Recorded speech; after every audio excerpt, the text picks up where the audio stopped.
আসসালামু আলাইকুম। সবাই কেমন আছেন? আলহামদুলিল্লাহ আমি ভালো আছি।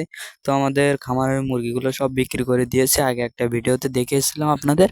তো নতুন করে খামারে চুন দিচ্ছি, আবার নতুন করে বাচ্চা নিব তার জন্য আমরা সর্বপ্রথমে বালতিতে কলস থেকে পানি ঢেলে তারপরে ব্যাগের থেকে চুন দিয়ে চুনগুলো সুন্দর করে গুলে নিয়ে তারপরে আমাদের নিচে অনেকগুলো চুন ছিল, চুনগুলো গুলে নিচ্ছি।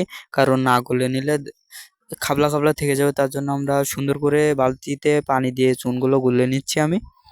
তো আমাদের প্রায় গলা হয়ে গেছে, তারপরেও একটু ঘটছি কারণ না ঘটলে চুনগুলো সব নিচে বসে যাবে। তো আমাদের ঘুটে তারপরে একটা মগে করে নিয়ে চুনগুলো এক জায়গায় এক মাথা থেকে দিচ্ছি, দিয়ে ঝাঁটা দিয়ে টেনে দেবো, দিলে অনেক সুন্দর চুন দেওয়া হবে। তার জন্য এক এক বা মগে করে করে নিয়ে দিচ্ছি। তার জন্যই আমরা প্রথমে 2 মগ পানি নিচে দিয়ে দিয়েছি, তারপরে আমি ঝাড়ু দিয়ে সুন্দর করে সব জায়গায় পৌঁছে দিচ্ছি, কারণ সব জায়গায় না দিলে সমস্যা হবে। তার জন্য আমি সব জায়গায় দিয়ে দিচ্ছি, কোনাটোনা সুন্দর করে ভালো সুন্দর সুন্দর করে দিয়ে দিচ্ছি। আমাদের ঝাঁটা আরো একজন আছে পিছনে, তার দেখালাম না, কিন্তু সুন্দর করে আমরা দুইজনই চুনগুলো দিচ্ছি। তো আলহামদুলিল্লাহ আমাদের সব জায়গায় চুনটা দেওয়া হয়ে গেছে।